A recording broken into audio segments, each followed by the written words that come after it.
হযরত লোকমান কেমন প্রজ্ঞাবান লোক ছিলেন, তিনি একটা লোকের ছাগল দেখাশোনা করতেন। ছাগলের মালিক একদিন আসার পরে বলতেছে, ও লোকমান, তুমি আমার জন্য একটা ছাগল জবাই করবা, আর ছাগল জবাই করার পরে সবচাইতে সুস্বাদু জায়গার গোশত আমার জন্য নিয়ে আসবা। হযরত লোকমান ছাগল জবাই করলেন। এইবার ছাগল জবাই করার পর হৃৎপিণ্ড আর জিহ্বার গোশতটা না মালিকের সামনে হাজির করলেন। অন্তর আর জিহ্বা, এই হার্ট, হৃৎপিণ্ড আর জিহ্বার গোশতটাকে হাজির করলেন। বললেন, এই দুইটা হলো সর্বোৎকৃষ্ট গোশত। এইবার মালিক বলতেছে, লোকমান, আর একটা ছাগল জবাই করবা, ছাগলের সবচাইতে নিকৃষ্ট জায়গার গোশত আমার জন্য আনবা। হযরত লোকমান আর একটা ছাগল জবাই করার পর আবার ছাগলের হৃৎপিণ্ড আর জিহ্বাটাকে আইনা মালিকের সামনে হাজির করলেন। খারাপটা আনতে বলছে, যেটা আনছে, ভালোটা আনতে বলছে, ও সেটা আনছে। মালিক বলতেছে, লোকমান, তুমি কি মজা করো নাকি? হযরত লোকমান বললেন, মালিক শুনে নেন, কারো যদি এই দুইটা জিনিস ভালো হয়ে যায়, তার সব কিছু ভালো হয়ে যায়। কারো অন্তর আর জবান যদি ভালো হয়ে যায়, তার সব কিছু কি হয়ে যায়? ভালো হয়ে যায়। সুবহানাল্লাহ। কেমন হিকমতওয়ালা লোক ছিলেন হযরত লোকমান আলাইহিস সালাম। আল্লাহ তাআলা সেই কথাই বলতেছেন, ওয়ালাকাদ আতাইনা লুকমানাল হিকমাহ, আমি লোকমানকে হিকমত প্রজ্ঞা দান করেছি। আনিশকুরু লিল্লাহ। বলেন তো, হযরত লোকমানকে আল্লাহ তাআলা হিকমত দিয়েছেন, প্রজ্ঞাবান ব্যক্তি বানায় দিয়েছেন, এটা কি আল্লাহ তাআলার পক্ষ থেকে বড় নেয়ামত নয় কি? নেয়ামত না? নেয়ামত যদি পাইতে হয় শুকর করতে হয় কার? আল্লাহ তাআলা বলেন, আনিশকুরু লিল্লাহ। লোকমান যেন কৃতজ্ঞতা প্রকাশ করে, শুকরগুজার বান্দা হয়, আল্লাহ তাআলার কৃতজ্ঞতা প্রকাশ করে।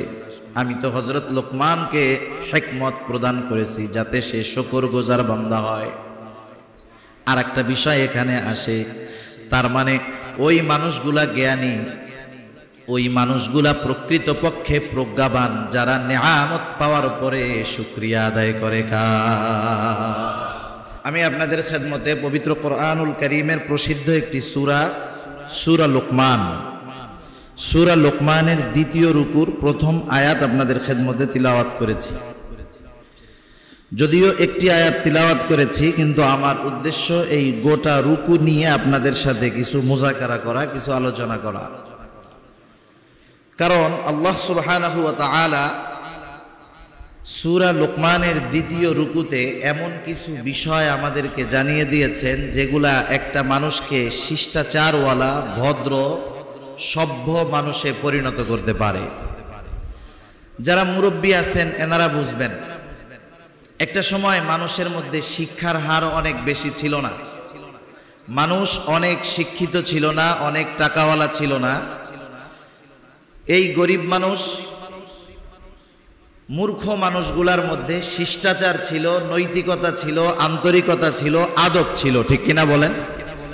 কিন্তু জামানার পরিবর্তন, এখন কাঁচা ঘরগুলা পাকা হচ্ছে, এলাকায় এলাকায় শিক্ষিতের হার বাড়তেছে, প্রতিষ্ঠান বাড়তেছে, ডিগ্রিধারী লোক বাড়তেছে, কিন্তু শিষ্টাচার, নৈতিকতা, আদব, আখলাক এগুলা দিন যত যাচ্ছে তত নিচের দিকে যাচ্ছে, ঠিক কিনা বলেন? একটা সময় মুরব্বীদের দেখলে ছোটরা সম্মান করত, আবার ছোটদের দেখলে মুরব্বীরাও স্নেহ করত। এই যে ধরনের বিষয়গুলা, মুরব্বীদের সাথে যেই ব্যবহার, আদব, শিষ্টাচার, বলেন তো আপনাদের সমাজে আগে যেমন ছিল এটা কি বাড়ছে নাকি কমছে? কেন? শিষ্টাচার শিক্ষার জায়গা কি অভাব নাকি? প্রতিষ্ঠান বাড়তেছে না কমতেছে? আগে মা বাবা মূর্খ ছিল, এখনকার মা বাবা শিক্ষিতের হার বাড়তেছে না কমতেছে? এত শিক্ষিত বাড়ার পরেও শিষ্টাচার, আদবের কেন অভাব দেখা দিচ্ছে? কারণ যে কোনো বিষয়ের শিক্ষা প্রয়োগ, এটা যদি মানুষ নিজস্ব কর্মপদ্ধতিতে করে, সেখানে ভুল হতে পারে, সেখানে সফলতা নাও আসতে পারে। কিন্তু ওহির মাধ্যমে যেই শিষ্টাচারের শিক্ষা আল্লাহ তাআলা আমাদেরকে দিয়েছেন, পয়গম্বর আলাইহিস সালাম আমাদেরকে দিয়েছেন, সেই শিক্ষা যদি আমরা গ্রহণ করি, প্রয়োগ করি, তাহলেই বাস্তবে মানুষ শিষ্টাচার হবে, মানুষ ভদ্র হবে, আদবওয়ালা হবে। ঠিক কিনা বলেন? এখন তো এমন এক জামানা, আপনারা তো আলহামদুলিল্লাহ ঢাকার কাছাকাছি হলেও আলহামদুলিল্লাহ এখনো গ্রামীণ আবহাওয়া, গ্রামীণ পরিবেশ, অনেক সুন্দর পরিবেশ। কিন্তু শহর কেন্দ্রিক বিষয়গুলা এতটাই উচ্ছৃঙ্খলা, এতটাই অশ্লীলতা, এতটাই বেহায়াপনা দিন যাচ্ছে আর বাড়তেছে। এই দৃশ্যগুলা দেখলে মনে হয় কিয়ামত অতীব নিকটে, বেশি দূরে নয়। তাহলে দেখুন, এই যে অপরাধগুলা সংগঠিত হচ্ছে আমাদের কারো ভাইয়ের দ্বারা, কারো সন্তানের দ্বারা, কেন হইতেছে? একটা জিনিস আমাদের মনে রাখতে হবে, প্রতিষ্ঠান থেকে সব কিছু সন্তানদেরকে শেখানো যায় না।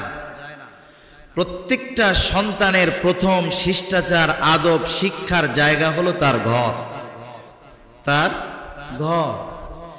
এইখান থেকে একটা বাচ্চার ভিত্তি গড়ে উঠে।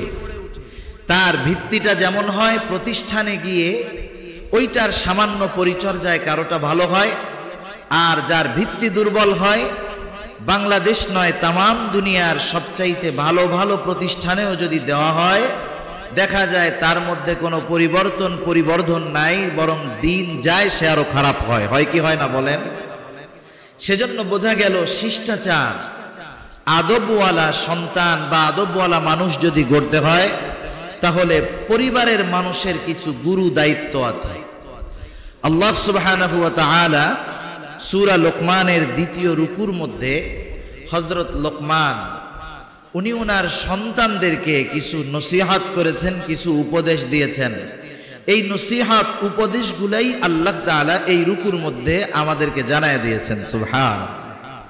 কারণ উপদেশগুলা এত ভালো এবং এত উপকারী যে আল্লাহ তাআলা কোরআনুল কারীমে ওহীর মাধ্যমে রাসূলুল্লাহ সাল্লাল্লাহু আলাইহি ওয়াসাল্লামের কাছে ওহী নাজিল করেছেন। কোরআনের মধ্যে এই বক্তব্যগুলো আছে, সাথে সাথে হযরত লোকমানের নামে এই সূরাকে নামকরণ করা হয়েছে। সুবহানাল্লাহ। প্রথম বিষয় হলো,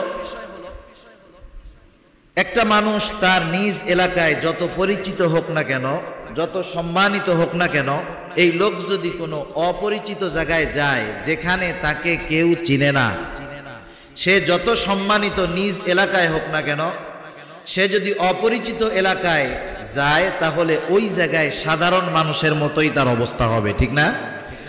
বোঝানোর জন্য বলতেছি, আপনাদের এলাকার এমপি সাহেব বা চেয়ারম্যান সাহেব অনেক দূরে এক এলাকায় গেলেন, ওনাকে ওইখানে কেউ চিনে না যে সে আপনাদের বনগাঁও ইউনিয়নের সম্মানিত চেয়ারম্যান, কেউ চিনে না। এই এলাকায় তো তার যথেষ্ট সম্মান, মানুষ তাকে অনেক তাজিম করে, সম্মান করে। কিন্তু দূরে যখন যাবে, তার পরিচয় যখন কেউ জানবে না, তাকে কেউ আপনাদের এলাকার মতো সম্মান করবে না। কিন্তু যদি ওই এলাকার মানুষটা জানে যে এই লোকটা ওই জায়গার ঢাকা সাভারের বনগাঁও ইউনিয়নের সম্মানিত চেয়ারম্যান, তার পরিচয় জানার পরে দেখতে যেমনই হোক, পরিচয়ের কারণে তাকে সম্মান করবে, তার কথার গুরুত্ব দিবে। ঠিক কিনা বলেন? আল্লাহ সুবহানাহু ওয়া তাআলা কত সুন্দর সিস্টেম। শুরুতেই নসিহতগুলা বইলা দেন নাই যে হযরত লোকমান তার সন্তানকে এই নসিহতগুলা করছে। আল্লাহ তাআলা আগে আমাদের সামনে হযরত লোকমানের সম্মুখ ছোট্ট করে পরিচয় আল্লাহ তাআলা তুলে ধরছে, যাতে করে লোকমান মানুষটা যেমনই হোক না কেন, কিন্তু এই লোকটার কিছু পরিচয় যদি তুলে ধরা হয়, লোকটার কথাগুলার গুরুত্ব অনুধাবন হবে যে আল্লাহ তাআলা কেন তার কথাগুলা আমাদের জন্য শিক্ষণীয় হিসাবে কোরআনুল কারীমের মধ্যে আনলেন। শুধু তাই না, এই সূরাটা নাজিল হয়েছে মক্কায়। কাফের মুশরিকরাও হযরত লোকমানকে খুব ভালো মতো চিনত। এমন না যে হযরত লোকমান অপরিচিত ছিল মক্কার মুশরিকদের কাছে, বিষয়টা এমন না। এরপরেও অনেক সময় পরিচিত ব্যক্তি নিজের পরিচয়কে তুলে ধরে, আবার অনেক সময় সকলের পরিচিত ব্যক্তির পরিচয়কে আরেকজন মানুষের সামনে তুলে ধরে। ধরে কি ধরে না? যেমন আপনাদের এলাকার যদি চেয়ারম্যান আসে, বক্তব্যের আগে কি বলবে? সবাই চিনেন যে উনি চেয়ারম্যান। এরপরেও সবার সামনে আবার বক্তব্যের সময় কি বলবে? যে এখন আমাদের সামনে গুরুত্বপূর্ণ বক্তব্য দিবেন অত্র ইউনিয়নের সম্মানিত চেয়ারম্যান সাহেব অমক। ঠিক কিনা বলেন? পরিচিত মানুষের সামনে আবারও পরিচয় করায় দেওয়া হয়। এটা তার সম্মান বা তার শ্রদ্ধা, তার প্রতি যে শ্রদ্ধা মানুষের আছে সেটাকে তুলে ধরার জন্য। আবার অনেক সময় অপরিচিত মানুষের সামনে মানুষকে পরিচয় করায় দেওয়া হয়, কেন? যাতে করে অপরিচিত মানুষগুলা ওই ব্যক্তির ব্যক্তিত্ব এবং সম্মান সম্পর্কে বুঝতে পারে। মক্কার কাফেররা তো হযরত লোকমানকে চিনত, কারণ তৎকালীন সময়ে হযরত লোকমানের প্রজ্ঞাপূর্ণ অনেক বাণী মক্কার কাফেররা জানতো, কিন্তু আমরা তো আর তাকে ওইভাবে চিনতাম না বা জানি না। আল্লাহ তাআলা সেই জন্য পরিচয়টাও আমাদের সামনে তুলে ধরছেন। আল্লাহ তাআলা কি বলেন? প্রথমে আল্লাহ তাআলা বলেন, ওয়ালাকাদ আতাইনা লুকমানাল হিকমাতা আনিশকুরু লিল্লাহ ওয়া মান ইয়াশকুরু ফাইন্নামা ইয়াশকুরু লিনাফসিহি ওয়া মান কাফারা ফাইন্নাল্লাহা গনিয়্যুন হামিদ। আল্লাহ রাব্বুল আলামিন বলেন, ওয়ালাকাদ আতাইনা লুকমানাল হিকমাহ, আমি হযরত লোকমানকে হিকমত প্রদান করেছি, প্রজ্ঞা দান করেছি। তাফসীরে ইবনে কাসীরের মধ্যে হযরতে কাতাদা রাহমাতুল্লাহি আলাইহি বলেন, হযরতে লোকমানকে আল্লাহ তাআলা দুইটা অপশন দিয়েছিলেন। আল্লাহ তাআলা হযরত লোকমানকে হিকমত এবং নবুয়ত এই দুইটা জিনিসের মধ্য থেকে একটাকে বাছাই করে নেওয়ার সুযোগ আল্লাহ তাআলা দান করেছেন। হযরত লোকমান নবুয়তকে গ্রহণ করেন নাই, তিনি হিকমতকে বেছে নিয়েছেন। অথচ মর্যাদার দিক দিয়ে, সম্মানের দিক দিয়ে নবুয়তের মর্যাদা অনেক অনেক বেশি। এরপরেও হযরত লোকমানকে এই সুযোগ দেওয়ার পরেও কেন তিনি হিকমত গ্রহণ করলেন, নবুয়ত গ্রহণ করলেন না? হযরত লোকমান আলাইহিস সালামকে প্রশ্ন করা হলো, আপনাকে তো আল্লাহ তাআলা নবুয়ত এবং হিকমত এই দুইটা থেকে একটা বাছাই করার জন্য সুযোগ দিয়েছিলেন, আপনি নবুয়তের মতো এই সম্মানজনক বিষয়কে বাদ দিয়ে কেন হিকমতকে গ্রহণ করলেন? হিকমত এমন একটা জিনিস যেটা প্রত্যেকটা নবীকে আল্লাহ তাআলা এমনিতেই দান করেছেন, কিন্তু আপনি নবুয়ত গ্রহণ করলেন না, হিকমত কেন গ্রহণ করলেন?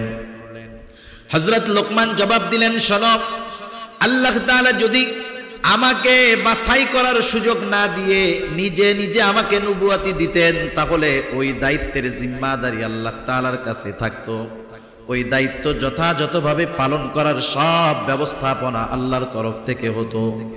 আমার থেকে ত্রুটি হওয়ার, বিচ্যুতি হওয়ার কোনো সম্ভাবনা থাকতো না।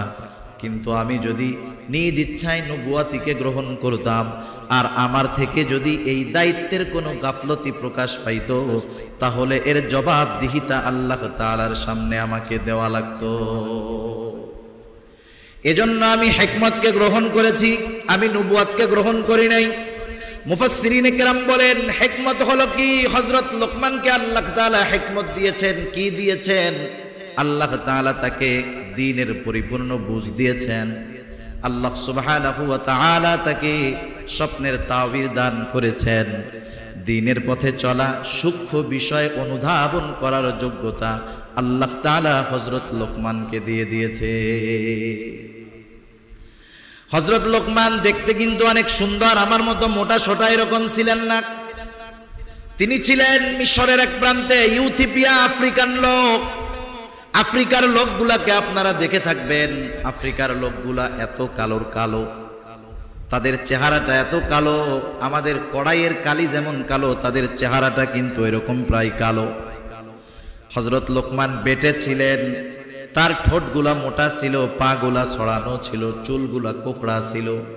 তার মানে আমাদের দৃষ্টিতে একটা মানুষকে দেখার জন্য, অসুন্দর লাগার জন্য যা কিছু দরকার সব হযরত লোকমানের মধ্যে ছিল।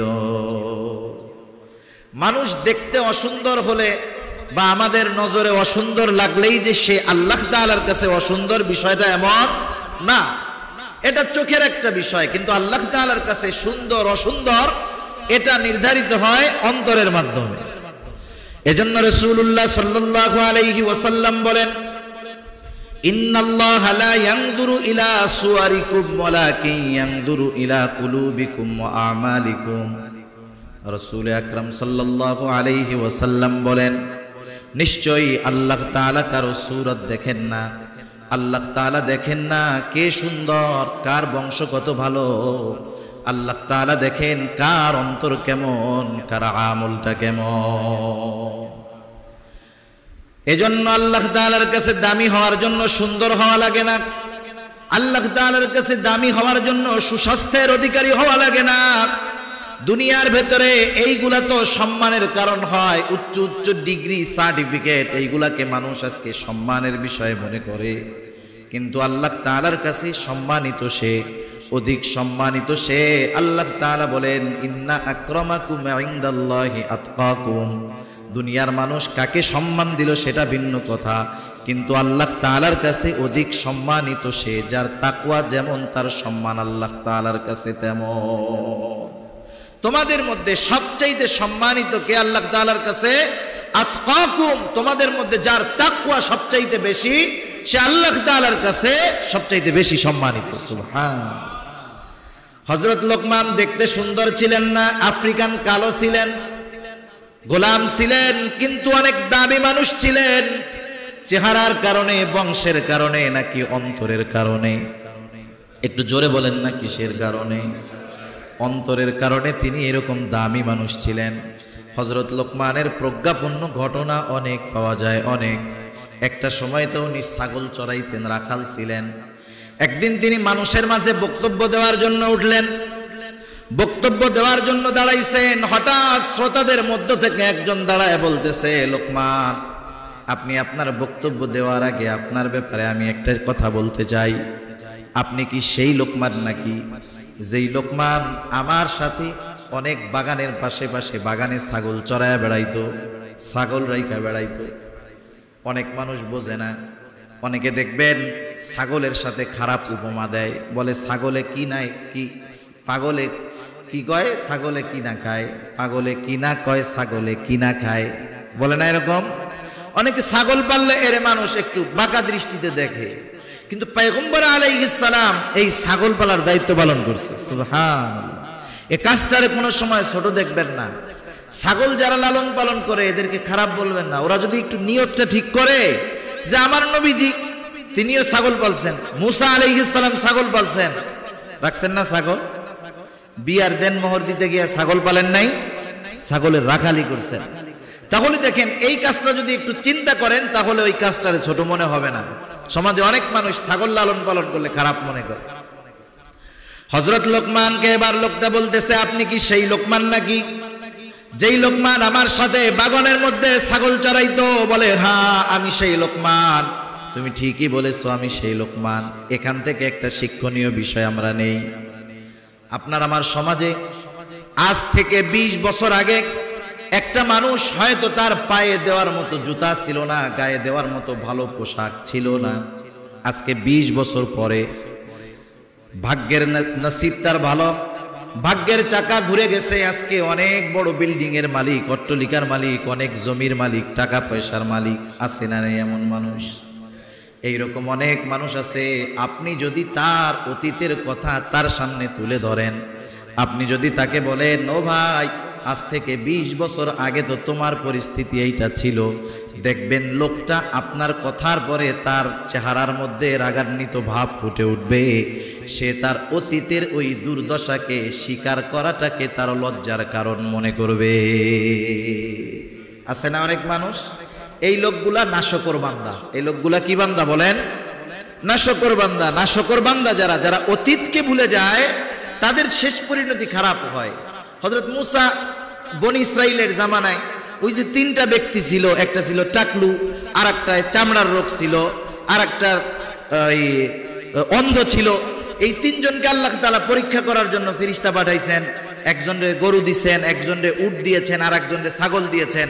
এদের মধ্য থেকে যখন এদের এইগুলার মধ্যে বরকত আল্লাহ তাআলা দিয়েছেন, এদের মধ্যে থেকে 2 জন তার অতীতকে অস্বীকার করছে। আল্লাহ তাআলা তাদের নেয়ামত কেড়ে নিছেন, আগের অবস্থায় ফিরিয়ে আনছেন।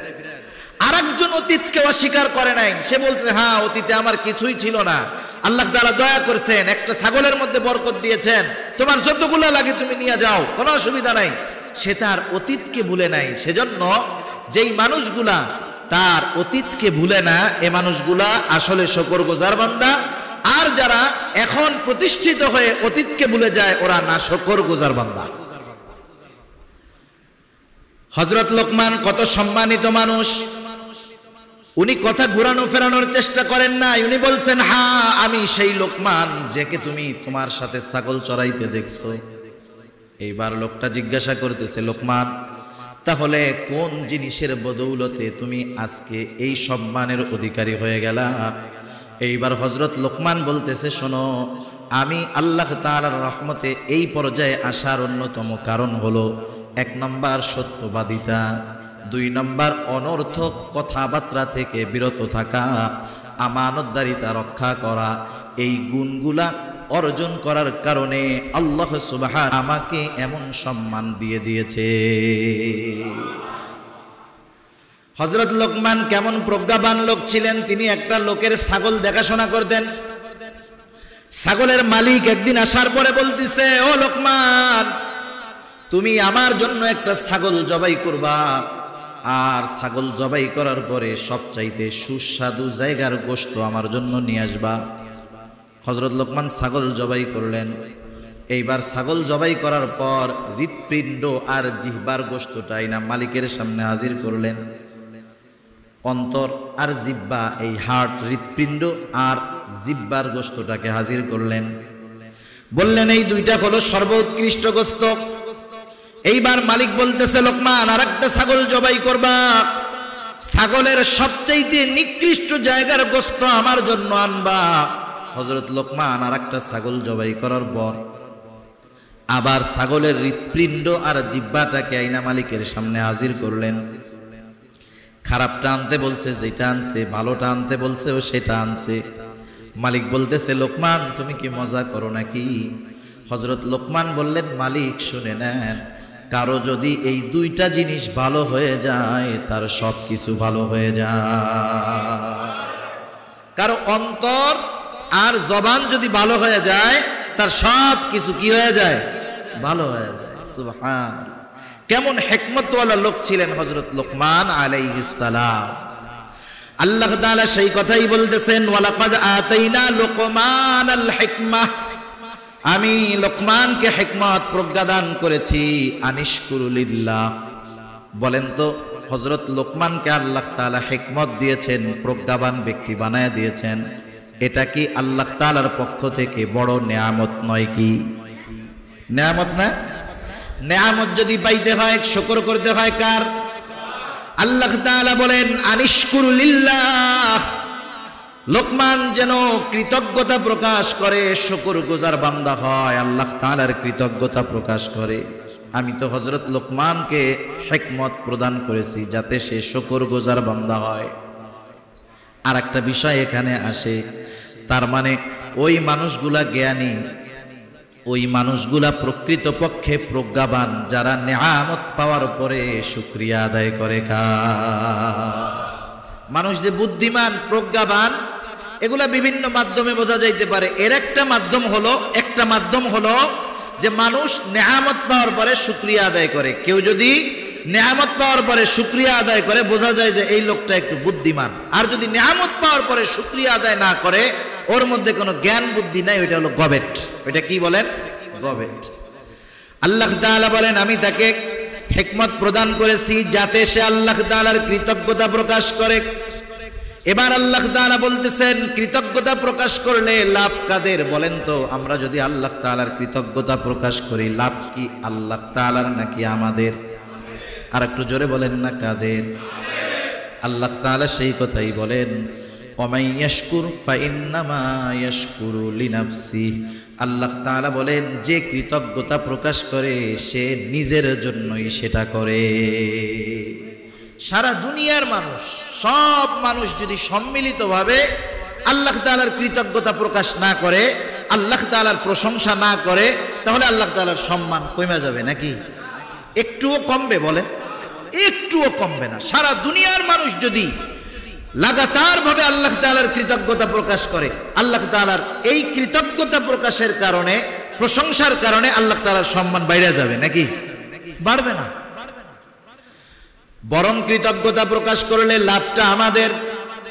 আল্লাহ তাআলা কোরআনুল কারীমের মধ্যে বলেন, যে কৃতজ্ঞতা প্রকাশ করে মূলত লাভ তার, আর যে কৃতজ্ঞতা প্রকাশ করে না ক্ষতিটা তার। লাইন শাকারতুম লাআযীদান্নাকুম ওয়া লাইন কাফারতুম ইন্না আযাবি লাশাদীদ। আল্লাহ তাআলা বলেন লাইন শাকারতুম লাআযীদান্নাকুম, তোমরা যদি শুকরগুজার বান্দা হও আমি তোমাদেরকে বাড়ায়া দিব তথা তোমাদের নিয়ামত বাড়ায়া দিব। ওয়া লাইন কাফারতুম, তোমরা যদি কুফরি করো তথা নিয়ামতের শুকরিয়া আদায় না করো, ইন্না আযাবি লাশাদীদ, তাহলে জেনে রাখো আমার আযাব বড় কঠোর, আমার আযাব বড় শক্ত। তার মানে নিয়ামতের কৃতজ্ঞতা প্রকাশ করলে নিয়ামত বাড়ায় দেয় কে? আরো জোরে বলেন না কে? আর যদি নিয়ামত পাওয়ার পরে কোনো বান্দা যদি কুফরি করে, নাশুকরি করে, কঠিন আযাবে গ্রেফতার করবে কে? সেজন্য শুকরিয়ার মাধ্যমে দুনিয়ার লাভ কি? দুনিয়ারও নিয়ামত বাড়বে, আখিরাতেরটাও বাড়বে। আর আখিরাতের মূল লাভ কি? যে আল্লাহ তাআলা আখিরাতে শাস্তি থেকে বাঁচায়া দিবেন। এজন্য আমরা সকাল সন্ধ্যা বেশি বেশি আল্লাহ তাআলার কৃতজ্ঞতা প্রকাশ করব। সুবহানাল্লাহ, আলহামদুলিল্লাহ, লা ইলাহা ইল্লাল্লাহু, আল্লাহু আকবার। এ সহজ একটা জিকির, এর চাইতে সহজ জিকির আর আছে বলেন? এটা আমরা বেশি বেশি পাঠ করব, বেশি বেশি বলবো। এটা আল্লাহ তাআলার কাছে প্রিয় একটা জিকির, আল্লাহ তাআলার প্রিয় একটা জিকির। সুবহানাল্লাহ, আলহামদুলিল্লাহ, লা ইলাহা ইল্লাল্লাহু, আল্লাহু আকবার। এটা আল্লাহ তাআলার কাছে অন্যতম প্রিয় চারটি কালিমার একটি। চারটি কালিমা প্রিয় আল্লাহ তাআলার কাছে, এটা হলো এইটা, সুবহানাল্লাহ, আলহামদুলিল্লাহ, লা ইলাহা ইল্লাল্লাহ। জবান দিয়ে বলবো, আল্লাহ তাআলা নিয়ামত বাড়ায় দিবে আর আযাব থেকে আল্লাহ তাআলা রক্ষা করবে। আল্লাহ তাআলা বলেন ওমান ইয়াশকুরু ফাইন্নামা ইয়াশকুরু লিনাফসিহি, যে আল্লাহ তাআলার কৃতজ্ঞতা প্রকাশ করে তথা আল্লাহ তাআলার প্রশংসা করে সে নিজের জন্যই করে, কারণ কৃতজ্ঞতার মাধ্যমে লাভটা হয় তার। আর যে কৃতজ্ঞতা প্রকাশ করে না, ওয়ামান কাফারা ফাইন্নাল্লাহা গনিয়্যুন হামিদ, আর আল্লাহ তাআলা বলে দেন যে কুফরি করে সে জেনে রাখুক ফাইন্নাল্লাহা গনিয়্যুন হামিদ, আল্লাহ রব্বুল আলামিন প্রশংসার মুখাপেক্ষী। আল্লাহ তাআলা তাদের প্রশংসার মুখাপেক্ষী না, আমাদের প্রশংসার মুখাপেক্ষী না। আল্লাহ তাআলা সব কিছুর থেকে অমুখাপেক্ষী, ঠিক কিনা বলেন? এরপরে আল্লাহ তাআলা হযরত লোকমানের সম্মুখ পরিচয় তুলে ধরলেন। তিনি শুকরগুজার বান্দা ছিলেন, তিনি হিকমতওয়ালা প্রজ্ঞাবান একজন মানুষ ছিলেন। এই প্রজ্ঞাবান ব্যক্তি তার সন্তানদেরকে উপদেশ দিতেছে, ভালো সমাজ গড়তে হলে, প্রকৃত একজন ভালো সন্তানের পিতা যদি হতে হয়, হযরত লোকমানের নসিহতগুলা আমাদের আমলে পরিণত করার দরকার। যারা বিবাহ করেছেন, সন্তান আছে, তারাও করবেন। যারা বিবাহ করবেন ভবিষ্যতে আল্লাহ তাআলা যদি চায়, নিয়ত রাখবেন সন্তান হলে এই নসিহতগুলা আমি করব। আমরা তো সন্তানদেরকে প্রস্তুত করার আগে তাদের থেকে পাইতে চাই, সন্তানদেরকে প্রস্তুত করার আগে আমি তার থেকে চাই। আপনি যদি একটা গাভীর থেকে ভালো দুধ চান, আপনি আপনার জমিন থেকে যদি ভালো ফসল চান, আপনি যদি চান যে আপনার জমিন ভালোভাবে উর্বর হোক, ফসল হোক, বলেন তো ওই জমিনের সর্বোচ্চ যত্ন নিতে হয় কি হয় না?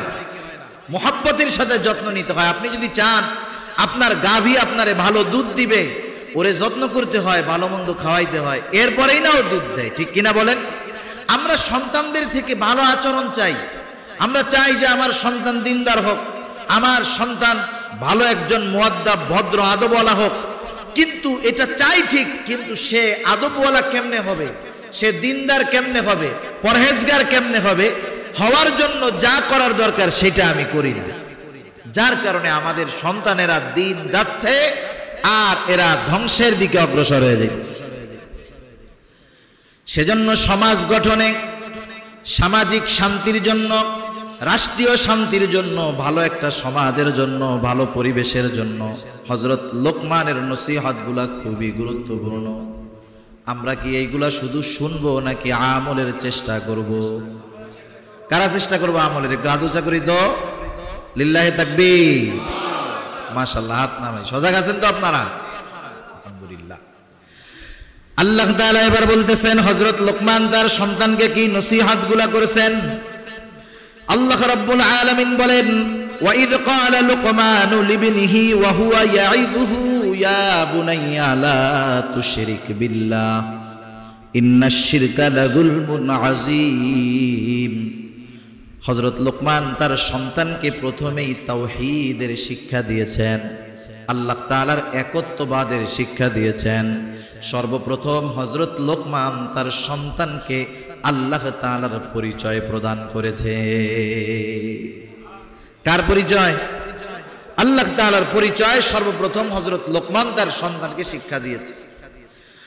আল্লাহ তাআলা বলেন, ওয়াইদ ক্বালা লুকমানু লিবনিহি ওয়া হুয়া ইয়াইযুহু, আর যখন লোকমান তার সন্তানকে বলল, ওয়াজ করলো, নসিহত করলো, উপদেশ দিল, ইয়া বুনাইয়া, হে আমার বৎস। এই কথার মধ্যে একটা আবেগ আছে। আপনি যদি আপনার ছোট কোনো সন্তান কাউকে যদি কথা শোনাইতে চান, সব সময় যে ধমক দিলে শুনবে বিষয়টা এমন না। আপনি যদি ধমক দিয়ে কোনো আদেশ করেন, সেই কাজটা সে গুরুত্বের সাথে নিবে না।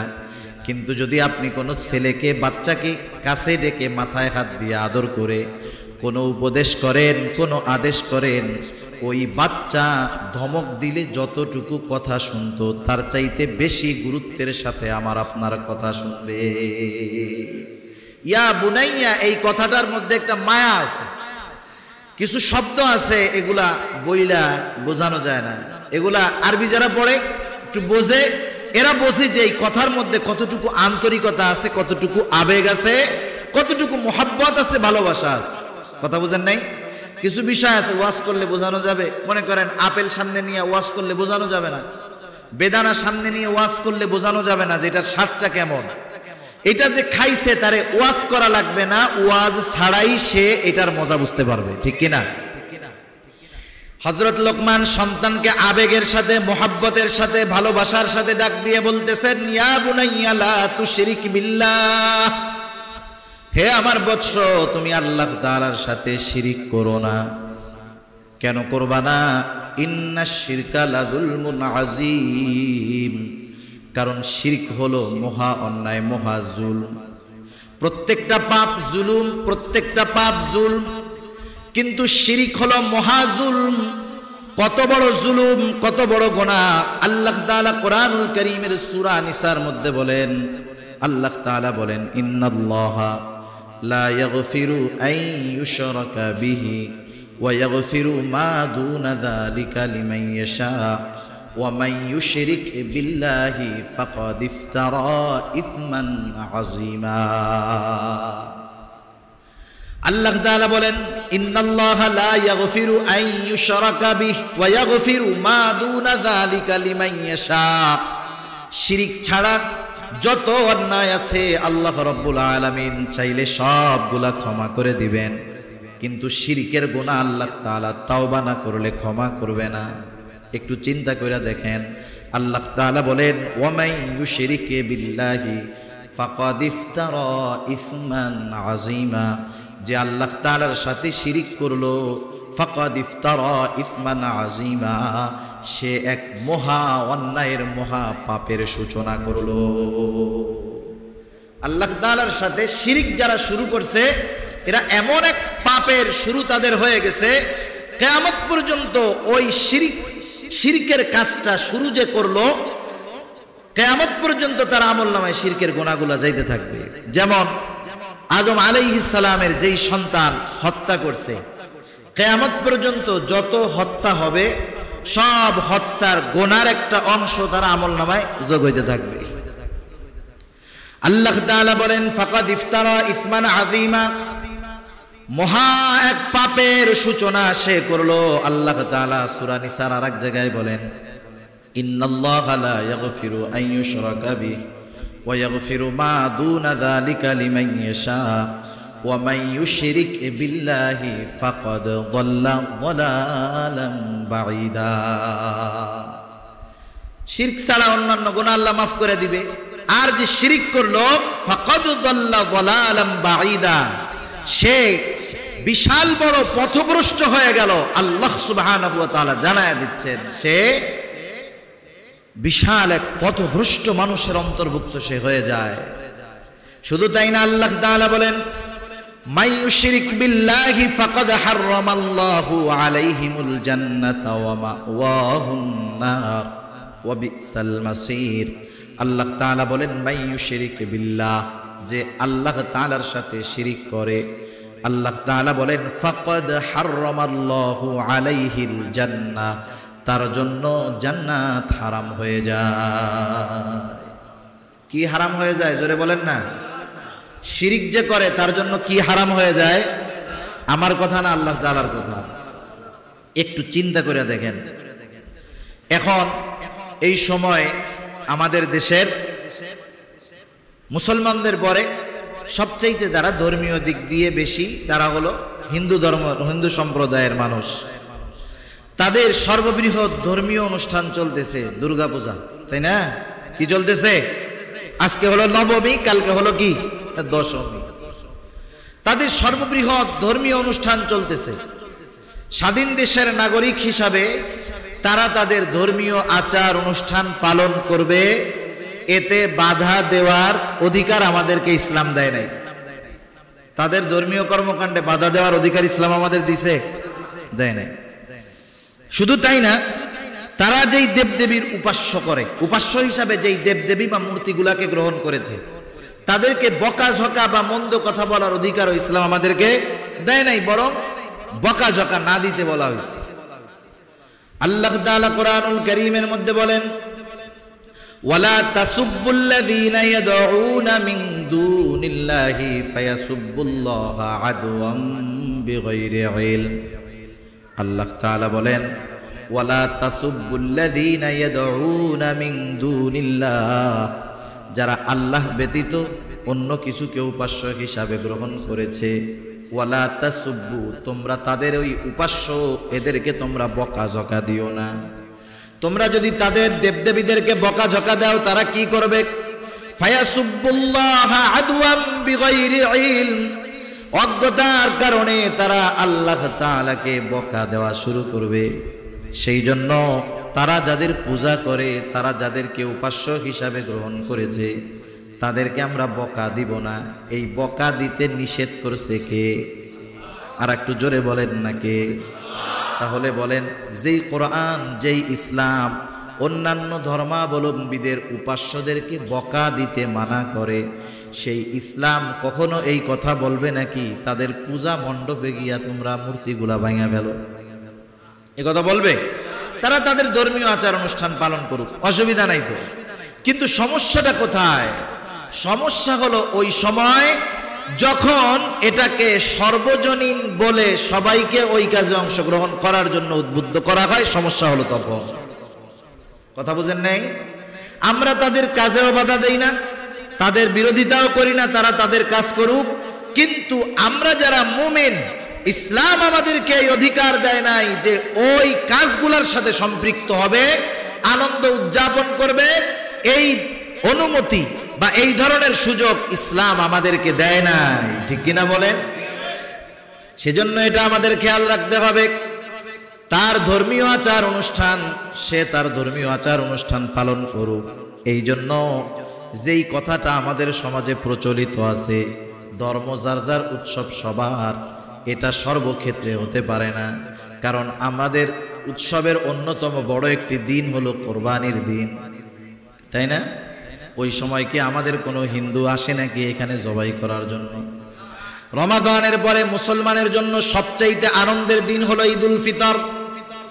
আর এই আনন্দের বহির্প্রকাশ, সর্বোচ্চ বহির্প্রকাশ মুমিন করে ঈদগাহে 2 রাকাত নামাজের মাধ্যমে। এটা সবচাইতে আনন্দের কাজ। বলেন তো, আমাদের কোনো হিন্দু ভাই আসে নাকি আনন্দ করতে? তাইলে বেহায়া মুসলমান, যেখানে ইসলাম মূর্তি পূজাকে হারাম ঘোষণা করে দিয়েছে, যেখানে ইসলাম মূর্তির সাথে সম্পৃক্ত থাকার ব্যাপারে মানা করে দিয়েছে, সেইখানে বেহায়া মুসলমান কেমন করে যায় এটা আমার বুঝে আসে না। যে যায় আনন্দ উদযাপনের ওই নিয়তে, সে যায় ঠিক আছে, কিন্তু ঈমান নিয়ে আর ফিরে আসতে পারে না। ঠিক কিনা বলেন? সেজন্য আমি যে কথার থেকে গেলাম, ধর্ম যার যার, উৎসব সবার, এ কথাটা সহি শুদ্ধ কথা হতে পারে না।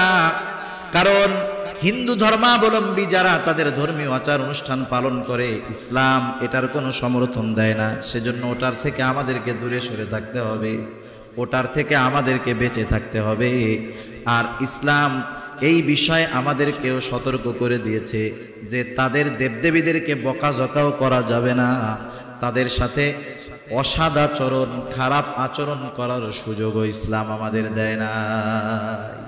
কারণ আমাদের নীতি নৈতিকতা, আচার আচরণের কারণে এখনো মুসলমান, অনেকে বলে মুসলমান শেষ, কি হইতেছে, না না, এখনো তামাম দুনিয়ার মধ্যে অধিকাংশ মানুষ ইসলামের দিকে ধাবিত হওয়ার অন্যতম কারণ হলো মুসলমানদের কালচার, নীতি নৈতিকতা, আদর্শ, এগুলা দেখেই অধিকাংশ মানুষ এখনো পর্যন্ত তামাম দুনিয়ার মধ্যে মুসলমান হয়। সুবহানাল্লাহ বলে।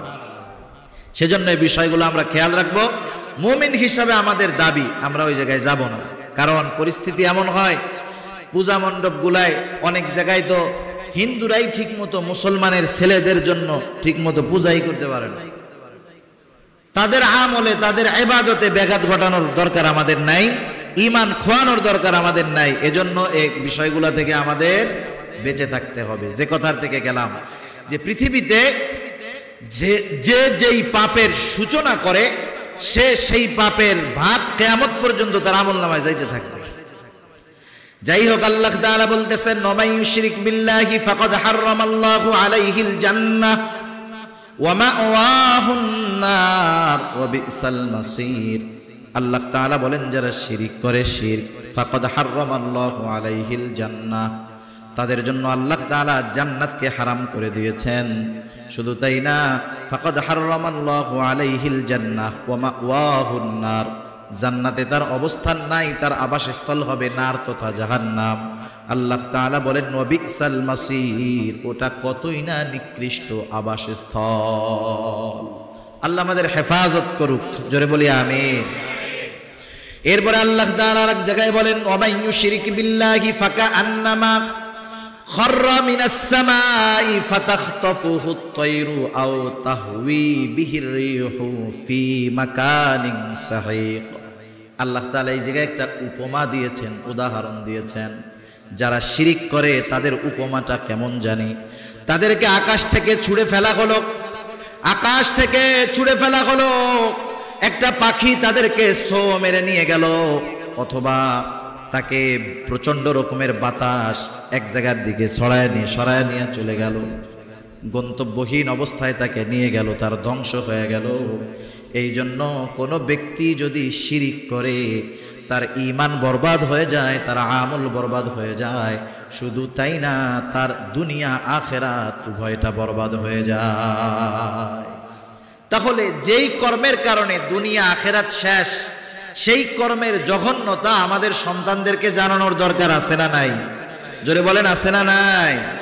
সেজন্য আমরা আমাদের সন্তানদেরকে বোঝাবো। আমি শিরক নিয়ে আলোচনা করব না, শুধু এতটুকু বললাম যে শিরক থেকে আমাদের সন্তানদেরকে, আমাদের পরবর্তী প্রজন্মকে বাঁচাতে হবে। আপনি কি মনে করেন দেশে একটা কিছু ঘটে, এক জায়গায় গিয়ে মিনারে গিয়ে, শহীদ মিনারে গিয়ে মোমবাতি জ্বালায়, কি ফায়দা আছে ওই জায়গায়? ওর মধ্যে শিরক আছে, খুঁজে দেখেন আপনি, ওর মধ্যে কি আছে?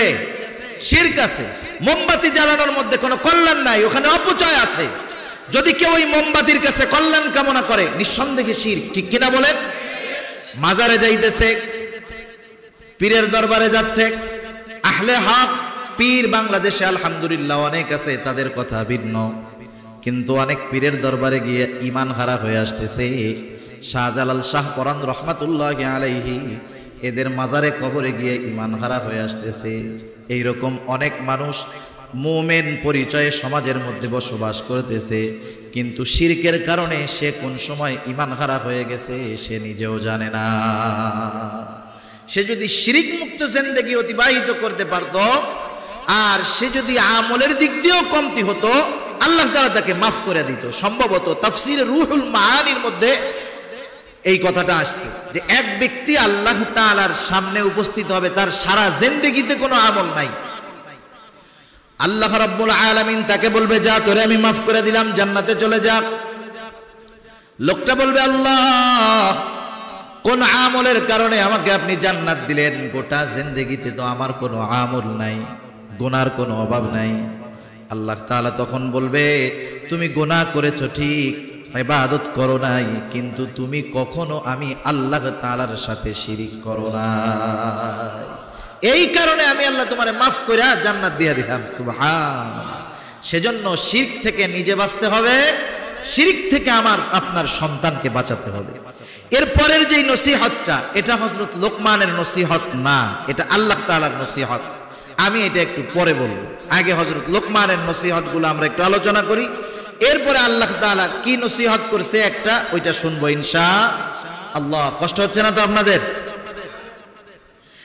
হযরত লোকমানের দ্বিতীয় নসিহত।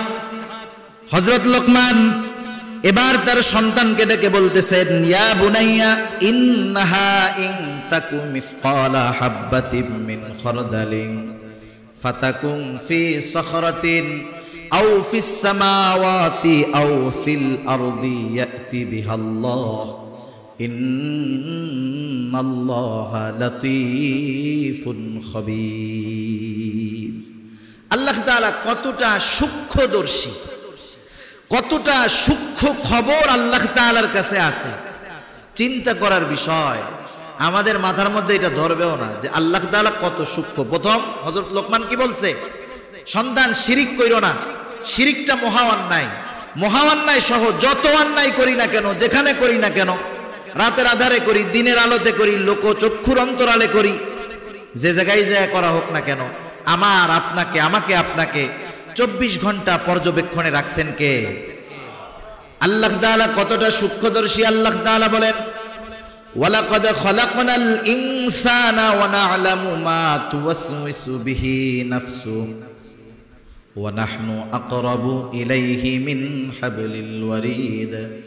আল্লাহ তাআলা বলেন, ওয়ালাকাদ খলাকনাল ইনসান, আমি মানুষকে সৃষ্টি করেছি। শুধু তাই না, ওয়া না'লামু মা তুওয়াসওয়িসু বিহি নাফসুহু, আমি আল্লাহ তাআলা শুধু সৃষ্টি করেছি তা নয়, ওয়া না'লামু মা তুওয়াসওয়িসু বিহি নাফসুহু, আমি আল্লাহ এটাও জানি কোন জিনিস মানুষের অন্তরের মধ্যে ওয়াসওয়াসা দেয়, কে ওয়াসওয়াসা দেয়, কি ওয়াসওয়াসা দেয়। দুনিয়ার কোনো মেশিন অন্তরের ওয়াসওয়াসার খবর বাহির করতে পারেন না, কিন্তু আমার আপনার অন্তরের ওয়াসওয়াসার খবর যিনি জানেন তিনি কে? দুনিয়া এমন কোন মেশিন আছে নাকি যে আমার মনের মধ্যে কি আছে এটা বাইর করবে? আছে? নাই। কিন্তু আল্লাহ তাআলা সেই ওয়াসওয়াসার খবরও জানেন। কেন জানেন?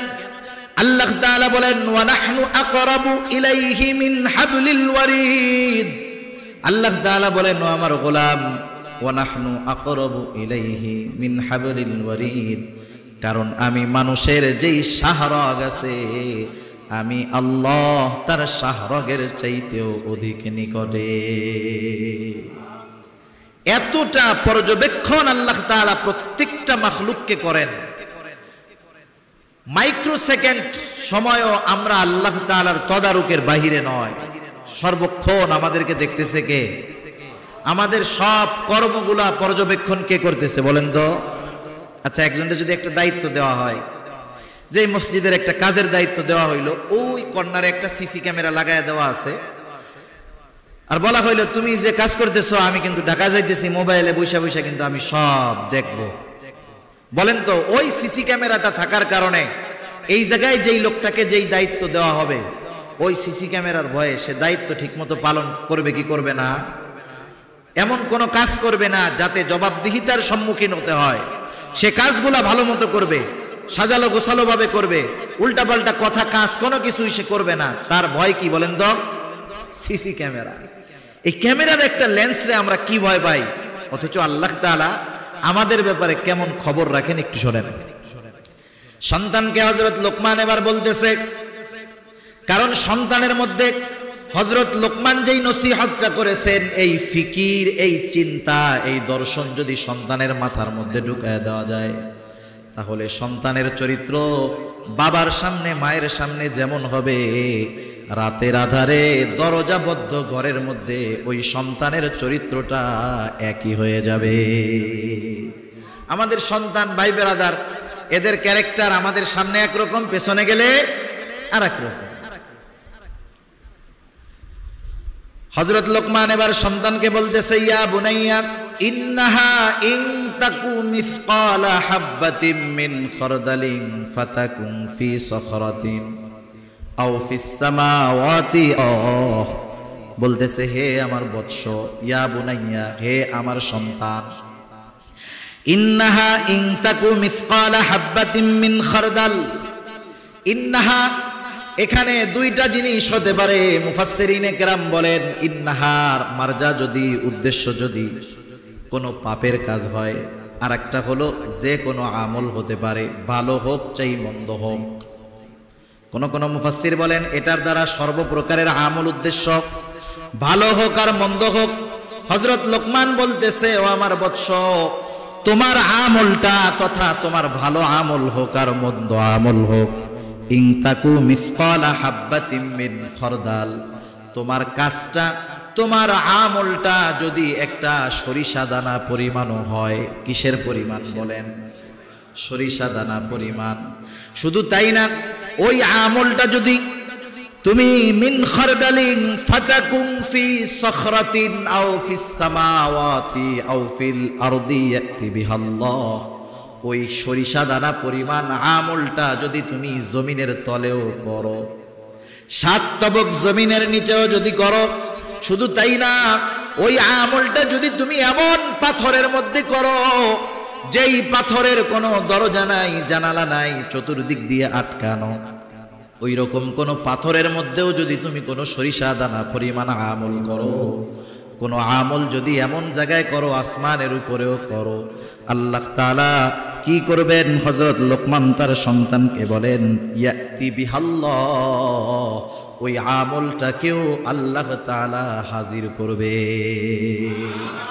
একটু চিন্তা করেন না, তাফসীরের মধ্যে আসছে আল্লাহ রাসূল সাল্লাল্লাহু আলাইহি ওয়াসাল্লাম বলতেছেন, হযরত আনাস রাদিয়াল্লাহু তাআলা আনহু হতে বর্ণিত হাদিস, নবীজি বলেন কেউ যদি কোনো পাথরের মধ্যে আমল করে, যেই পাথরটার কোনো দরজা নাই, জানালা নাই, একেবারে আটকানো, ওই পাথরের মধ্যেও যদি কোনো আমল করে, সরিষা দানা পরিমাণও যদি হয়, ওটাকেও আল্লাহ তাআলা দেখেন এবং হাজির করবেন। সুবহানাল্লাহ। এতটুকু চিন্তা যদি আমাদের মাথার মধ্যে থাকে, তাইলে চরিত্রের পরিবর্তন হবে কি হবে না? আল্লাহ তাআলা কোরআনুল কারীমের মধ্যে আরেক জায়গায় বলেন ওয়ানাদাউল মাওয়াজিনাল কিসতা লিয়াউমিল কিয়ামাতি ফালা তুযলামু নাফসুন শাইআ ওয়া ইন কানা মিসকালা হাববাতিন মিন খারদালিন আতাইনা বিহা ওয়া কাফা বিনা হাসিবিন। আল্লাহ তাআলা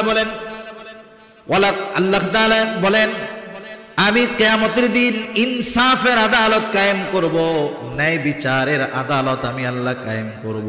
ওয়া নাদাউল মাওয়াজিনাল কিসতা লিয়াউমিল কিয়ামাহ ফালা তুযলামু নাফসুন শাইআ, সেই আদালতে কারো প্রতি ন্যূনতম জুলুম করা হবে না, কারো প্রতি ন্যূনতম জুলুম করা হবে না। দুনিয়ার আদালতগুলার পরিচিত অবস্থাটা এমন, দুনিয়ার মধ্যে মাজলুম যে সে আরো জুলুমের শিকার হয়, দুনিয়ার মধ্যে জালেম যে সে অর্থ আর ক্ষমতা দিয়ে পার পেয়ে যায়, ঠিক না? দুনিয়ার মধ্যে যে মাজলুম তার উপরে আরো জুলুম বেশি চলে, আর যারা জালেম কেউ ক্ষমতা দিয়ে কেউ অর্থ দিয়ে সে নিষ্কৃতি পাওয়া যায়। কিন্তু কিয়ামতে কি এটা হবে নাকি? আর আপনারা জুলুম বলতে কি বোঝেন? জুলুম বলতে এটা বুঝলে হবে না যে জুলুম হলো শুধু মানুষের হক নষ্ট করা, তা না। মানুষের কষ্ট দিয়েই শুধু জুলুম হয় না, জুলুম ভালোভাবেও করা যায়। কেমনে জুলুম করা যায়? মনে করেন একটা লোক, তার এই জিনিসটা প্রাপ্য ছিল, এটা তাকে দেওয়া হলো না, তার মানে তার উপরে কি করা হইলো? আর একটা লোক ওই জিনিসটা পাওয়ার উপযুক্ত ছিল না, কিন্তু তাকে দেওয়া হইল, তার উপরে কি করা হইল বলেন তো? এটাও তার উপরে জুলুম করা হলো। আল্লাহ তাআলা সেই দিন এই ধরনের জুলুম কারো প্রতি করবেন না। এমনটা করবেন না যে পাওয়ার উপযুক্ত ছিল তাকে দেন নাই, আর না পাওয়ার উপযুক্ত ছিল তারে দিয়ে দিয়েছেন, এমনটা আল্লাহ করবেন না। সেজন্য আল্লাহ তাআলা বলেন ফালা তুযলামু নাফসুন শাইআ ওয়া ইন কানা মিসকালা হাববাতিন মিন খারদালিন আতাইনা বিহা আল্লাহ তাআলা বলেন কেউ যদি সরিষা দানা পরিমাণ কোনো আমল করে, আল্লাহ তাআলা বলেন আতাইনা বিহা, তার আমল সহ তাকে হাজির করা হবে, তার আমল হাজির করা হবে, হিসাব নেওয়া হবে। শুধু তাই না, আল্লাহ তাআলা বলেন ফামান ইয়ামাল মিসকালা যাররাতিন খায়রান ইয়ারা ওয়া মান ইয়ামাল মিসকালা যাররাতিন শাররান ইয়ারা। যাররা পরিমাণ ভালো কাজ যদি কেউ করে সেটা হাজির করবেন আল্লাহ, সেটার প্রতিদান তাকে দিবেন। কেউ যদি যাররা পরিমাণ অন্যায় করে, পাপ করে, সেটাও হাজির করবেন, সেটার প্রতিদানও তাকে আল্লাহ তাআলা দিবেন।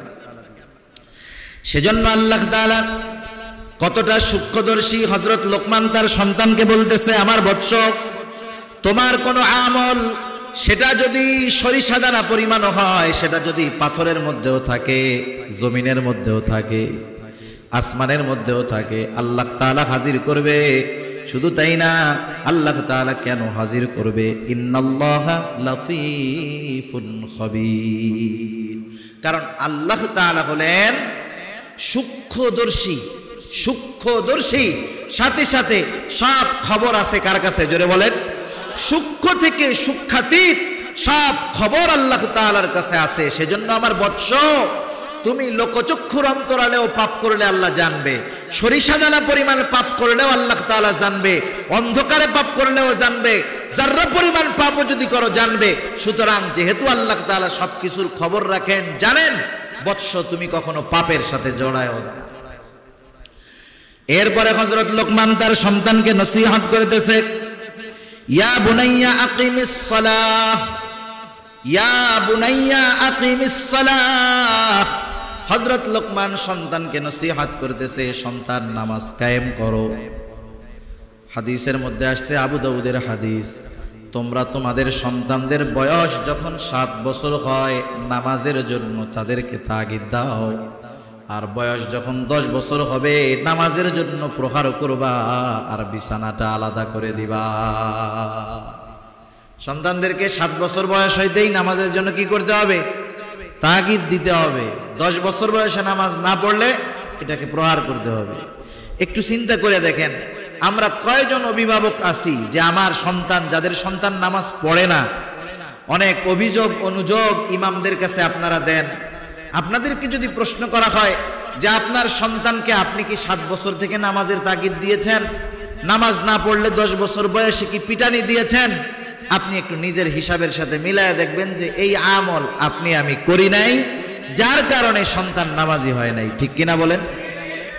সেজন্য অনেকে মনে করে নামাজ আমি একা পড়লাম, আমার কবরে আমি গেলাম, আমি বেঁচে গেলাম। বিষয়টা এমন না। বরং আল্লাহ তাআলা কোরআনুল কারীমের সূরাতুত তাহরীমের মধ্যে বলেন, ইয়া আইয়ুহাল্লাযীনা আমানু কু আনফুসাকুম ওয়া আহলিকুম নারা। আল্লাহ তাআলা বলেন, হে ঈমানদারেরা, কু আনফুসাকুম ওয়া আহলিকুম নারা, তুমি নিজেকে এবং তোমার নিজের অধীনস্থদেরকে জাহান্নামের আগুন থেকে বাঁচাও। তাহলে যেই নামাজি নামাজ পড়তেছে, নামাজির ঘরে নামাজ পড়ে না, নামাজির পরিবার পর্দা করে না, সে চিন্তা করতেছে আমি নামাজ পড়া কিয়ামতে পার পাইলে হইল, ওরা জাহান্নামে যায় যাক গিয়া, তাতে কি? এই চিন্তা করলে ছাড় পাওয়া যাবে? কারণ ইমানদারদেরকে আল্লাহ তাআলা বলতেছেন, যারা অভিভাবক, নিজেও জাহান্নাম থেকে বাঁচো, অধীনস্থদেরকে বাঁচাও। শুধু তাই না, আল্লাহ তাআলা বলেন, ওয়া'মুর আহলাকা বিস-সালাতি ওয়াসতাবির আলাইহা। আল্লাহ তাআলা বলেন, ওয়া'মুর আহলাকা বিস-সালাহ, তুমি একা নামাজ পড়বা সেটা হবে না, তুমি তোমার পরিবারদেরকেও নামাজের জন্য আদেশ করো। সেজন্য আমরা আমাদের সন্তান, তাদেরকে নসিহতের সাথে, আবেগের সাথে, আদরের সাথে বলবো, ইয়া বুনাইয়া আকিমিস সালাহ, হে আমার সন্তান, হে আমার বৎস, নামাজ পড়ো, নামাজ কায়েম করো। এরপরে হযরত লোকমান বলতেছে, ওয়া'মুর বিল মারুফ ওয়ানহা আনিল মুনকার। নামাজ পড়ার সাথে সাথে আরেকটা কাজ করবা, ভালো কাজ করবা, অসৎ কাজের নিষেধ করবা। এই কাজগুলা সামাজিক কাজ। কি কাজ? একটু জোরে বলেন না। সামাজিক কাজ। এর আগের যেটা গুনার থেকে বাঁচা, এটা নিজের ব্যক্তিগত হিসাবে আপনি ধরতে পারেন যে আমি ব্যক্তিগতভাবে সকল গুনাহ থেকে বাঁচলাম। এরপরে সামাজিক দায়বদ্ধতা আছে আমাদের কিছু। এই সামাজিক বিষয়, নামাজ পড়ার সাথে সামাজিক কল্যাণ নিহিত আছে। নামাজের সাথে সামাজিক কল্যাণ নিহিত আছে। কারণ দেখেন, শহর অঞ্চলে এক ফ্ল্যাটের মানুষের সাথে আর এক ফ্ল্যাটের মানুষের পরিচয় নাই, মুখোমুখি দরজা কিন্তু তাদের সাথে তাদের পরিচয় নাই। কিন্তু মসজিদে যদি আসা যাওয়া করে, জামাতে যদি নামাজ পড়ে, অনেক অপরিচিত মানুষ এই নামাজের কল্যাণে পরিচিত হয়ে যায়, দেখা হয়, কথা হয়, পরিচয় হয়, সামাজিক অনেক কাজ হয়। ঠিক কিনা বলেন? এরপরে হযরত লোকমান বলতেছে, সাথে সাথে কি করবা? ওয়া'মুর বিল মারুফ ওয়ানহা আনিল মুনকার, ভালো কাজের আদেশ করবা, অসৎ কাজের নিষেধ করবা। আমরা হলাম শ্রেষ্ঠ উম্মত। কি উম্মত বলেন তো? শ্রেষ্ঠ উম্মত কিসের ভিত্তিতে? দাবির ভিত্তিতে না। শ্রেষ্ঠ উম্মত দাবি করলে হবে? দাবি করলে হবে না, কিছু আলামত তো থাকতে হবে। আল্লাহ তাআলা বলেন, কুনতুম খায়রা উম্মাতিন উখরিজাত লিন-নাস তা'মুরুনা বিল মা'রুফি ওয়া তানহাউনা আনিল মুনকার ওয়া তু'মিনুনা বিল্লাহ। আল্লাহ তাআলা বলেন, কুনতুম খায়রা উম্মাতিন উখরিজাত লিন-নাস, তোমরা হইলা শ্রেষ্ঠ উম্মত, তোমাদেরকে মানুষের কল্যাণের জন্য বাহির করা হয়েছে। কিসের মধ্যে কল্যাণ? আল্লাহ তাআলা বলেন, তা'মুরুনা বিল মারুফ ওয়া তানহাউনা আনিল মুনকার, তোমরা ভালো কাজের আদেশ করবা, অসৎ কাজের নিষেধ করবা। ওয়া তু'মিনুনা বিল্লাহ, আর আল্লাহ তাআলার প্রতি ঈমান আনবা। ঈমানের সাথে ভালো কাজের আদেশ, অসৎ কাজের নিষেধের সাথে যারা সম্পৃক্ত, তারা শ্রেষ্ঠ উম্মত। কথা বুঝতে পারছেন? সবকিছু দাবি কইরা হয় না তো। একজন পাগল তো দাবি করে, আমি চেয়ারম্যান, আমি এমপি, আমি মন্ত্রী। দাবি করলেই কি কাজ হবে? পাবনার পাগলা গারদে গিয়া দেখেন, আমি একবার গেছি, ওইখানে কত মন্ত্রী মিনিস্টার আছে, অভাব নাই। প্রত্যেকেই দাবি করে, আমি মন্ত্রী, আমি মিনিস্টার, আমি সুস্থ মানুষ, আমার এনে বাইন্দা রাখছে। সবকিছু দাবি করে হয় না। সেজন্য শ্রেষ্ঠ উম্মত হতে হলে ঈমানের সাথে ভালো কাজের আদেশ, অসৎ কাজের নিষেধ করতে হবে।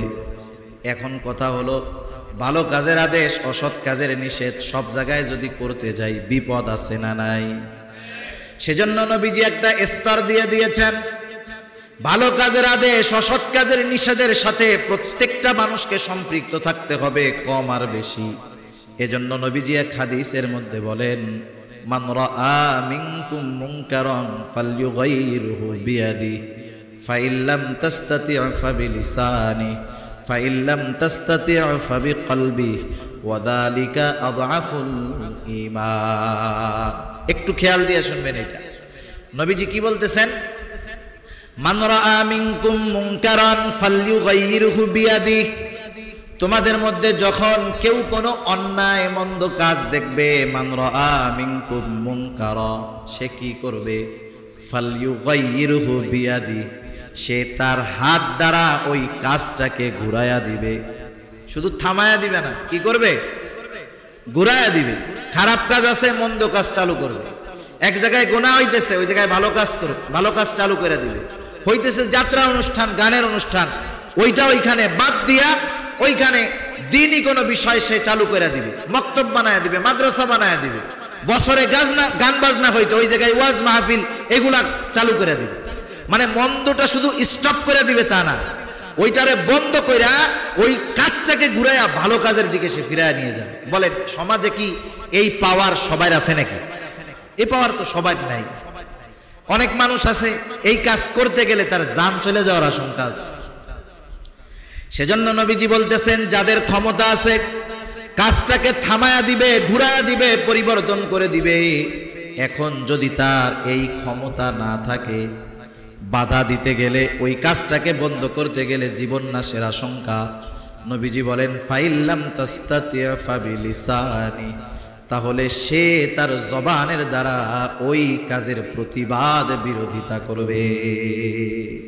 জবানের দ্বারা বাধা দিবে মানে কি? যে এই কাজগুলা করিস না, এই কাজগুলা ভালো না, আল্লাহ বেজার হবে, আল্লাহর গজব আসবে, বাদ দে এগুলা, থামা।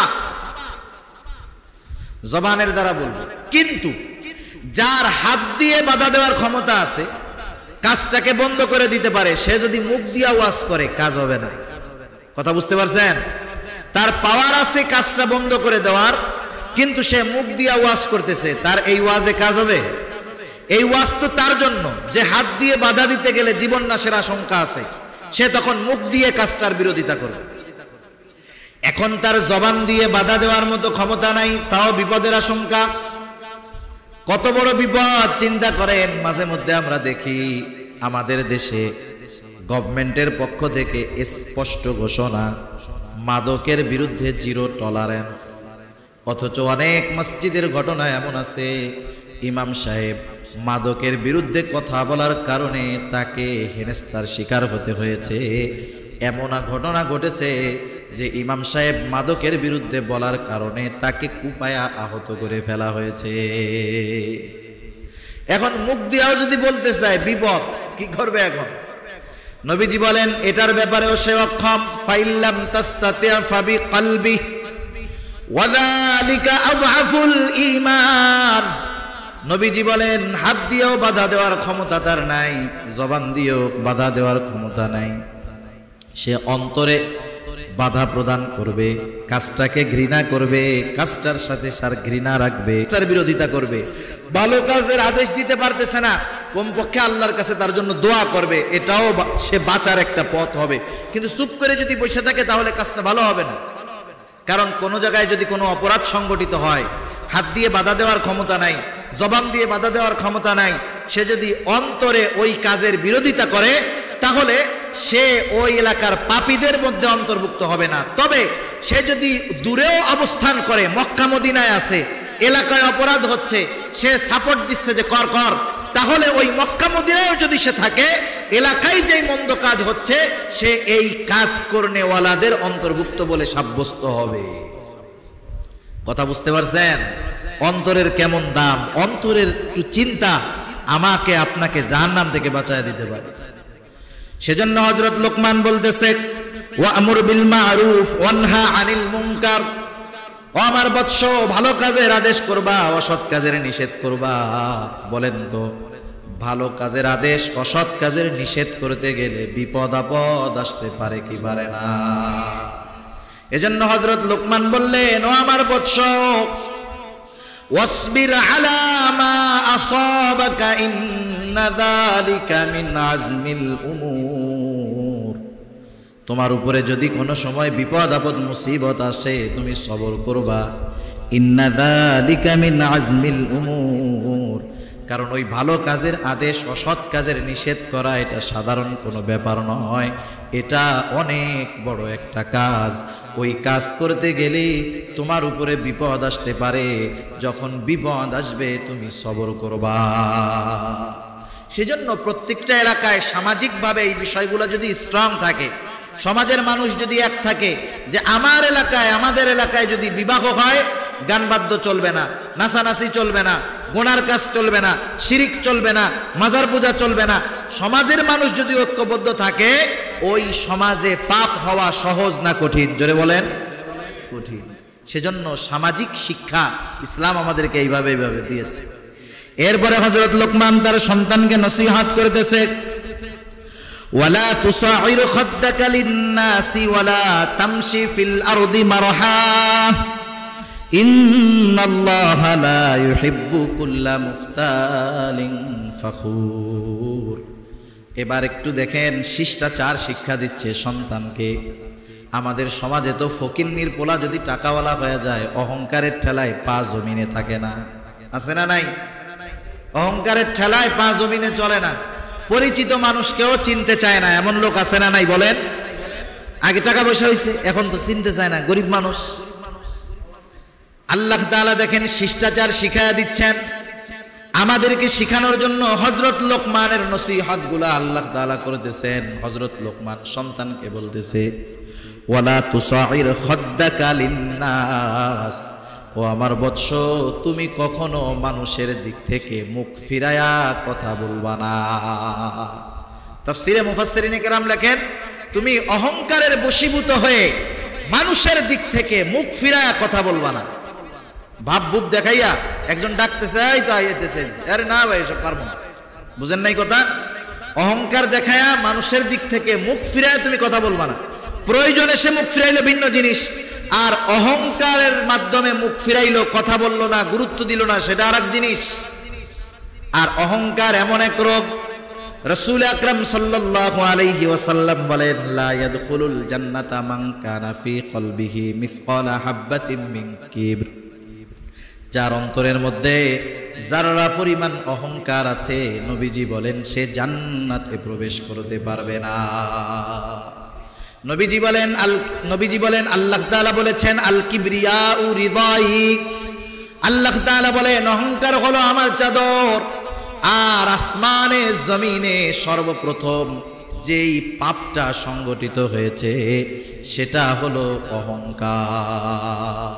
ইবলিস অহংকারের কারণে হিংসার বশীভূত হয়ে আদম আলাইহিস সালামকে সিজদা করেন নাই। কিসের অহংকার? টাকার অহংকার, ক্ষমতার অহংকার, এগুলা কোনো কাজে আসবে না। কোন টাকাওয়ালা অহংকার করে সে কি কারুনের চাইতে বেশি বড় লোক নাকি? হ্যাঁ, কারুনের চাইতে বড় লোক আছে আপনাদের এলাকায়? তাইলে তার অহংকার দেমাগ সব ধ্বংস হয়ে গেছে। কি বলেন, নমরুদ ফেরাউনের চাইতে, সাদ্দাদ হামানের চাইতে, বখতে নসরের চাইতে, নমরুদের চাইতে বড় বাদশাহ দুনিয়ার মধ্যে 2-4টা আছে নাকি? কোথায় তারা? সব শেষ অহংকারের কারণে। ইবলিসের চাইতে বড় আবেদ দুনিয়ায় আছে নাকি? হ্যাঁ, এত ইবাদত করছে, অহংকার, সব শেষ। এজন্য বড় আবেদ হইলেও অহংকার করার কিছু নাই। ইবলিস খুশি হয় কোন সময় জানেন? যেই কারণগুলাই খুশি হয়, এর একটা কারণ হইল যখন ইবাদত কইরা কেউ মনে করে যে আমি কাম কইরা ফেলাইছি। তাহাজ্জুদ পড়া যদি কেউ মনে করে আয় আমি তো তাহাজ্জুদ গুজার হয়ে গেছি, আমার ইমামে তাহাজ্জুদ পড়ে না, আমি তাহাজ্জুদ পড়ি। ইবলিস কয় আমি তো তোরেই খুঁজি, এরকম লোকই তো আমার দরকার। এজন্য আবেদ অহংকার করা যাবে না, সম্পদ আছে অহংকার করা যাবে না, ক্ষমতা আছে অহংকার করা যাবে না। সব অহংকারীরা শেষ হয়ে গেছে। বিনয়ী হতে হবে, বিনম্র হতে হবে। এরপরে হযরত লোকমান সন্তানকে শিক্ষা দিলেন, তুমি মানুষের সাথে অহংকারের বশীভূত হয়ে মুখ ফিরায় কথা বলবা না। ওয়ালা তামশি ফিল আরদি মারহা, জমিনের উপরে গর্ব ভরে বুক ফুলায়া তুমি চলবা না। আছে না কতজন এমন ভাবে হাঁটে মনে হয় যে ঠেলা দিয়া সবগুলারে ফালায় দিবে। আল্লাহ তাআলা সূরা বনি ইসরাঈলের মধ্যে বলেন, ওয়ালা তামশি ফিল আরদি মারহা ইন্নাকা লান তাখরিকাল আরদা ওয়া লান তাবলুগাল জিবালা তুলা। আল্লাহ তাআলা বলেন তোমরা জমিনের উপরে গর্ব ভরে তোমরা পদাচারণ করো না। ইন্নাকা লান তাখরিকাল আরদা ওয়া লান তাবলুগাল জিবালা তুলা। তুমি যত জোরে জমিনের উপরে পা ফালাও না কেন, তুমি জমিনকে ফাটায় ফেলতে পারবা না। বুকটা আর মাথাটা যতই উঁচু করো না কেন, ওয়ালাং তাবলুগাল জিবালা তুলা, তুমি উচ্চতায় কখনো পাহাড় সম হতে পারবা না। বিনয়ের সাথে চলো, বিনয়ের সাথে চলা এটা প্রকৃত মুমিনের আলামত। সূরা ফুরকানের মধ্যে আল্লাহ তাআলা তার রহমানের বান্দাদের গুণাবলী বর্ণনা করেছেন। আল্লাহ তাআলা কি বলেন? কষ্ট হইতেছে, আর 10 মিনিট 15 মিনিট, এর 10 মিনিটের বেশি হবে না ইনশাআল্লাহ। আল্লাহ তাআলা বলেন, ওয়া ইবাদুর রহমানিল্লাযীনা ইয়ামশুনা আলাল আরদি হাওনা ওয়া ইযা খাতাবাহুমুল জাহিলুনা ক্বালু সালামা। রহমানের বান্দা যারা, তারা জমিনের উপরে নম্রতা ভদ্রতার সাথে হাঁটে। সুবহানাল্লাহ বলে। এজন্য জমিনে অনেক মানুষ আছে যাদের হাঁটার ভাবে আমরা মনে করি লোকটা মনে হয় কোনো পাওয়ারলেস লোক, বিষয় এমন না। ওই লোকটার পাওয়ার হয়তো আমি আপনি চোখ দিয়ে দেখতেছি না, কিন্তু আসমানওয়ালা তারে পাওয়ার দিয়ে দিছে, ঠিক কিনা বলেন? এজন্য হযরত লোকমান সন্তানকে বলতেছে, সন্তান জমিনের মধ্যে অহংকারের সাথে গর্বের সাথে হাঁটবা না। কারণ কি? ইন্নাল্লাহা লা ইউহিব্বু কুল্লা মুখতালিন ফাখুর। আল্লাহ তাআলা, নিশ্চয় আল্লাহ তাআলা মুখতাল আর ফাখুরকে পছন্দ করেন না। মুখতাল আর ফাখুরকে আল্লাহ কি করেন না? পছন্দ করেন না। মুখতাল কে? আপনারা কথা বুঝতেছেন? মুখতাল কে? মুখতাল হইল যে নিজে নিজে রসগোল্লা খায়, তার মানে নিজেকে নিজে বড় মনে করে। নিজেকে নিজে কি মনে করে? মনে করে যে আমার চাইতে বড় বক্তা কে আছে, আমার চাইতে বড় আবেদ কে আছে, আমার চাইতে বড় টাকাওয়ালা কে আছে, আমার চাইতে বড় শিক্ষিত কে আছে। নিজে নিজে নিজেরে বড় মনে করে, এটা হলো মুখতাল। আর ফাখুরকে, ফাখুর হলো যে সে নিজেই নিজের বড় মনে করে না, মানুষের মধ্যে যায় কয় বেটা আমার চাইতে বড় আছে কেডা, বুঝেন নাই? আমার চাইতে কে আছে জ্ঞানী, আমি সবার চাইতে টাকাওয়ালা, আমি সবার চাইতে ইবাদত করি বেশি। একটা হলো মুখতাল যে নিজেকে নিজে বড় মনে করে, আর ফাখুর হলো যে মানুষকে তুচ্ছ মনে করে, নিজেরে বড় মনে করে। আল্লাহ তাআলা বলেন নিশ্চয়ই আল্লাহ তাআলা এই মুখতাল আর ফাখুর এগুলারে আল্লাহ পছন্দ করে না। এরপরে হযরত লোকমান সন্তানদেরকে শিখায়া দিচ্ছেন কেমন করে সন্তানেরা জমিনের মধ্যে পথ চলবে। আল্লাহ তাআলা বলেন, হযরত লোকমান বলতেছে ওয়াকসিদ ফি মাশয়িকা ওয়াগুদ মিন সাউতিক, সন্তানকে শিখায়া দিছে জমিনের মধ্যে তুমি মধ্যম পন্থা অবলম্বন করে পথ চলবা, অধিক জোরেও হাঁটবা না, ধীরে ধীরেও হাঁটবা না, এটা নবীজির সুন্নাত। ধীরে ধীরে পথ চলবা, উঁচু উঁচু পা ফালায়া চলবা না, আবার জমিনের সাথে ঘষে ঘষেও চলবা না, সুন্দরভাবে নম্রতার সাথে পথ চলবা। কারণ সমাজের মধ্যে যখন সামনে দিয়ে আমার আপনার সামনে দিয়ে লোক যায়, ওর চলা ওর হাঁটা দেখেই বোঝা যায় ছেলেটা ভদ্র নাকি অভদ্র, ওর চলচলন দেখেই অনেক সময় অনুমান করা যায়। সেজন্য মধ্যম পন্থা অবলম্বন করে হাঁটবা। আর কি করবা? ওয়াগদুদ মিন সাউতিক, গলার আওয়াজটারে একটু নিচা নামায় রাখবা, উঁচু আওয়াজে তুমি কথা বলবা না। এখন তো আমাদের সমাজে যদি কেউ কাউরে কিছু বলে, ধমক দিয়া গলার আওয়াজ উঁচু করে, এই আমাকে কে কি বলবে, আমারে চিনো আমি কেনা, আসেন এরকম বলে কি বলে না? ও মনে করে ও খুব ভালো কাজ করতেছে গলার আওয়াজ উঁচু কইরা, কিন্তু আল্লাহ তাআলা ওরে গাধার সাথে তুলনা করছে। কিসের সাথে? আমরা গাধা কইলে তো রাগ হবে, আল্লাহ গাধা কইলে তো আর কিছু বলার উপায় নাই। আল্লাহ তাআলা কত সুন্দর আমাদেরকে জানায়া দিয়েছেন। হযরত লোকমান বলতেছে ওয়াগদুদ মিন সাউতিক, সন্তান তুমি তোমার কণ্ঠস্বরকে নিম্নগামী রাখবা, অনুচ্চ স্বরে কথা বলবা। কেন উঁচু স্বরে কথা বলবা না? চিৎকার চেঁচামেচি করবা না। অনেকে আছে ঘরে বউয়ের সাথে চেঁচামেচি করে, আছে না নাই? জোরে বলেন না, আছে না নাই? উনি বাইরে কিছু বলতে পারে না, করতে পারে না, উনি আইসা বউয়ের সাথে নিজের বীরত্ব দেখায়। এই বীরত্ব না, এটাকে বলে কাপুরুষত্ব। এটাকে কি বলে? কাপুরুষত্ব বলে। এবার হযরত লোকমান বলতেছে ইন্না আনকারাল আসওয়াতি লাসাউতুল হামির, নিশ্চয় সবচাইতে নিকৃষ্ট হলো গাধার আওয়াজ। গাধার আওয়াজ, গাধার আওয়াজটা খুব কর্কশ, খুব কর্কশ, শুনতে খুব খারাপ লাগে। এই যে যারা উচ্চ স্বরে কথা বলে, চিৎকার চেঁচামেচি করে অল্পতে, এদের ওই গলার আওয়াজকে গাধার আওয়াজের সাথে তুলনা করা হয়েছে। এই যে হযরত লোকমানের নসিহতগুলা, বলেন তো এই নসিহতগুলার আলোকে যদি আমরা আমাদের পরবর্তী প্রজন্মকে গড়ে তুলতে পারি, তাহলে আমাদের সমাজ একটা বসবাসযোগ্য সমাজ হবে, সুন্দর একটা সমাজ হবে, দিনদার একটা সমাজ হবে। ঠিক কিনা বলেন? যদি শিরকের সাথে কেউ না থাকে, যারা শিরক মুক্ত ইবাদত করলো, কোনো অসুবিধা নাই, কত সুন্দর। এই আমাদের সন্তানগুলা দ্বীনের উপরে চললো, কত ভালো কাজ হইল। শুধু তাই না, আমাদের সন্তানগুলা নামাজ